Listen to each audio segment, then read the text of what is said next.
샬롬. 오늘도 하나님 말씀 앞에 나오신 여러분 환영합니다. 우리 함께 기도하도록 하겠습니다. 하나님, 오늘도 우리에게 귀한 하나님의 말씀을 주시니 감사합니다. 이 말씀을 통해서 우리가 오늘도 살아갈 수 있는 힘을 얻을 수 있게 하여 주시옵소서. 우리의 마음이 열리게 하여 주시고 듣게 하여 주시고 순종할 수 있게 주여 말씀 가운데 역사하여 주시옵소서. 예수님의 이름으로 기도했습니다. 아멘. 오늘 함께 살펴볼 말씀 사무엘상 19장 18절에서 24절, 사무엘상 19장 18절에서 24절까지 함께 살펴보겠습니다. 오늘도 성실하신 우리 주님을 찬양합니다. 계속되는 사울에 대한 본문이 이어져요. 하나님은 그를 당장 내치지 않으십니다.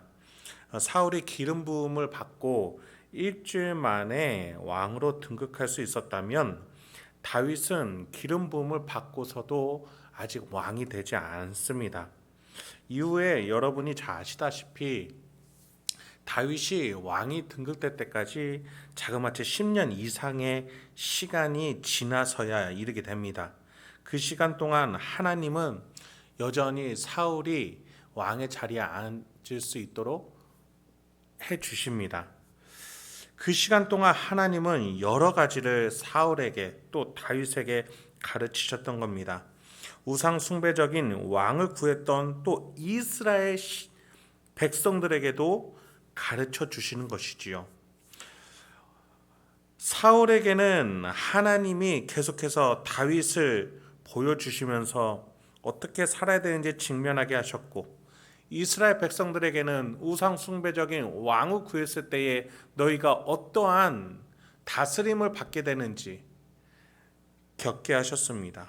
그리고 다윗은 15년이라는 도망자 신세를 통해서 하나님만 바라보는 왕이 어떠한 삶이어야 되는지 가르쳐 주시는 것이었습니다. 이 하나님의 섭리 속에서 사울은 더 낮아지게 됩니다. 본문 18, 19절입니다. 다윗이 도피하여 라마로 가서 사무엘에게로 나아가서 사울이 자기에게 행한 일을 다 전하였고 다윗과 사무엘이 나요스로 가서 살았더라. 어떤 사람이 사울에게 전하여 이르되 다윗이 라마 나요스에 있더이다 하매 사울이 다윗을 잡으러 전령들을 보냈더니 그들이 선지자 무리가 예언한 것과 사무엘이 그들의 수령으로 선 것을 볼 때에 하나님의 영이 사울의 전령들에게 임하매 그들도 예언을 한지라. 지난 본문에서 사울로부터 도망친 다윗은 사무엘에게로 갑니다. 처음에는 요나단을 통해서 사울과 다시 회복할 수 있을 것이라는 생각에 사울에게 나아갔던 다윗이었죠. 그런데 침대째 들고 오라라는 그 사울의 메시지, 또 미가를 통해서 가까스로 도망친 이 사건을 겪고 나니 이제는 사울이 자신을 죽이지 않고서는 이 관계를 끝낼 수 없다라는 판단이 드는 다윗이었습니다. 그래서 다윗은 사울에게로부터 도망가게 됩니다. 그런데 이 지점에서 사울의 밑바닥이 드러나요. 그는 사무엘에게까지도 사람을 내려 보내면서 다윗을 잡으려고 했던 겁니다. 물론 그 전에 사울의 행태를 보면 제사나 하나님의 이름까지도 자기 자신을 높이기 위해서 사용했던 사람이었죠. 지금 사울은 더 나아가 다윗을 죽이고자 하는 군사를 사무엘에게까지 보내고 있는 것입니다. 이제 사울에게는 사무엘조차도 안중에 없는 것이죠. 그런데 이때 신비한 일이 일어납니다. 전령들이 사무엘에게로 나아오니 그들이 은혜 받기 시작하는 겁니다. 예언하기 시작한다는 거예요.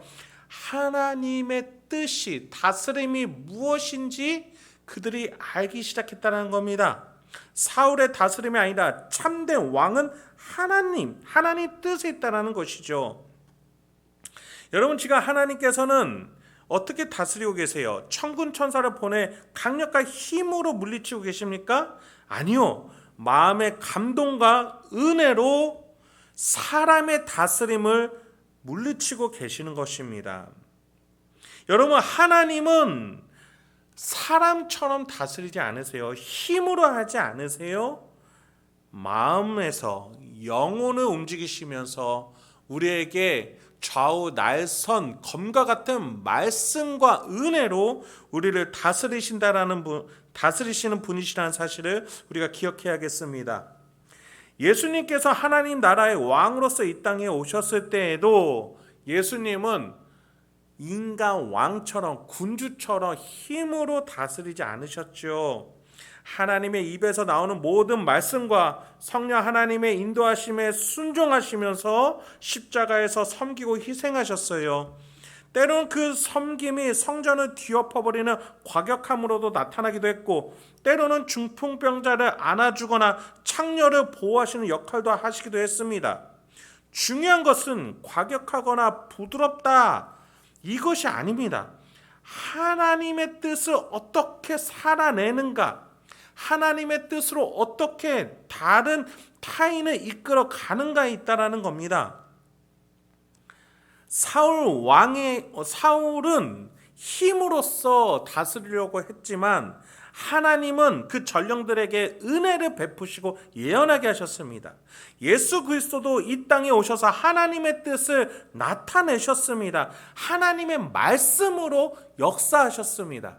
중요한 것은 물리적인 힘이 아니라, 폭력적인 힘이 아니라 사람의 마음을 움직이게 하는 하나님의 뜻에 있다라는 사실 여러분 잊지 마시기 바랍니다. 여러분의 가정과 직장, 일상에서도 나는 과연 사람의 물리적인 힘 또는 재물로부터 나오는 그 힘으로 다스리고 있는가? 아니면 하나님의 뜻과 가르침에 의해서 단호하게, 때로는 사랑하면서 때로는 분명하게 가르치고 있는가? 여러분, 십계명을 우리는 너무 잘 압니다. 하나님을 사랑하는 것과 내 이웃을 내 몸과 같이 사랑하는 것, 그 계명을 우리 하나님은 가르침으로 주셨어요. 우리가 그것으로 살아가면 되는 것이죠. 그 가르침은 어떠한 물질적인 힘도 이겨낼 수 있다라는 사실 잊지 마시기 바랍니다. 23절 이어집니다. 어떤 사람이 그것을 사울에게 알림해 사울이 다른 전령들을 보냈더니 그들도 예언을 했으므로 사울이 세 번째 다시 전령들을 보냈더니 그들도 예언을 한지라. 이에 사울도 라마로 가서 세구에 있는 큰 우물에 도착하여 물어 이르되 사무엘과 다윗이 어디 있느냐? 어떤 사람이 이르되 라마나요스에 있나이다. 사울이 라마나요스로 가니라. 하나님의 영이 그에게도 임하시니 그가 라마나요스에 이르기까지 걸어가며 예언을 하였으며. 사울은 포기하지 않고 계속해서 전령들을 보냅니다. 그러나 하나님의 은혜는 오는 족족 그들을 모두 잠잠하게 하고 은혜를 베푸셨어요. 하나님의 다스림, 가르침이 무엇인지 깨닫게 하셨어요. 그러자 자기 본인이 직접 다윗을 찾겠다라고 오게 됩니다. 기세등등하게 사무엘과 다윗이 어디 있느냐라고 묻습니다. 그런데 그가 도착하자마자 하나님의 영이 그에게도 임하여 예언을 하게 됩니다. 하나님의 뜻과 메시지를 말하기 시작하는 것이죠. 다른 전령들이 예언하는 것과 사울이 예언하는 것은 전혀 다른 성격인 것을 여러분 기억하셔야 됩니다. 전령들은 사울의 다스림으로 말미암아 온 자들입니다. 은혜를 받고 따르게 된 것이죠. 긍정적이죠. 그런데 사울에게는 하나님이 경고를 주시는 겁니다. 지금 네가 하는 그 다스림은 결코 옳은 것이 아니다. 하나님의 다스림으로 너의 입을 닫아라. 심판의 경고를 주신 겁니다. 하나님의 뜻 앞에서 사울은 아무것도 아니다라는 메시지를 주고 계시는 것이죠. 24절과 같이 하나님은 사울을 낮추십니다.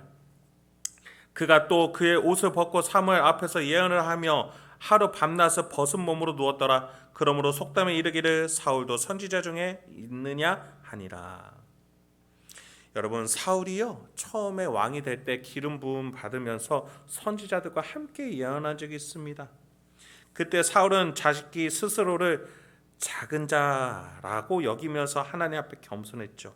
그런 그에게 하나님의 영은 임하셔서 그를 충만하게 해주셨고 그는 그래서 전쟁터에서 이겨 나아가며 하나님이 저절로 세워주시는 왕으로 세워지게 되었습니다.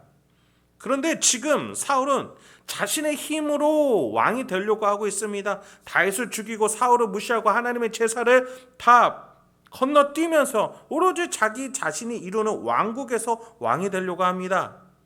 그럼 그에게 하나님이 예언을 하게 해주신다는 것은 다른 성격이었습니다. 무릎 꿇고 포기하라, 입을 다물라, 네가 다스리는 그 다스림은 틀린 것이다.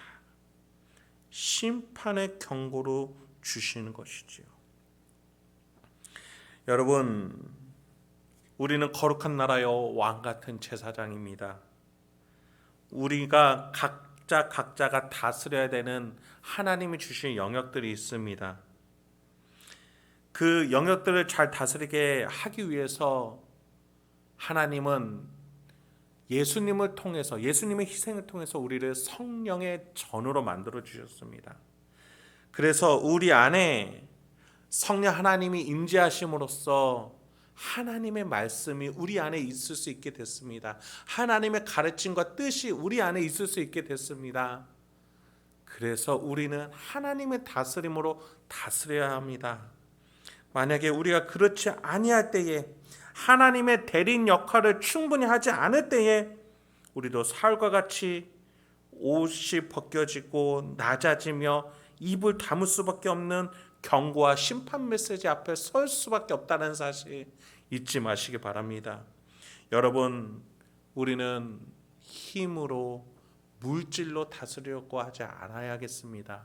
내 안에 있는 성부 하나님의 인자하심과 성자 하나님의 사랑과 성령 하나님의 함께하심이 우리 안에 있습니다.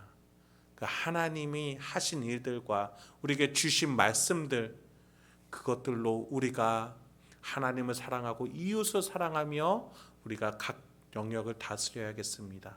그래야 때 하나님이 우리를 높여주시고 우리를 자랑스러워할 것입니다. 오늘 하루도 여러분의 영역에서 낮아지십시오. 높여주실 하나님을 기대하십시오. 그렇게 살아가시는 저와 여러분이 되길 소망합니다. 함께 기도하겠습니다. 하나님, 오늘도 우리에게 귀한 하나님의 말씀을 주시니 감사합니다. 오늘도 이 말씀을 통해서 내가 다시 한번 하나님의 대리인으로서, 자녀로서, 상속자로서 살아가러 나아갈 수 있도록 주여 인도하여 주시옵소서.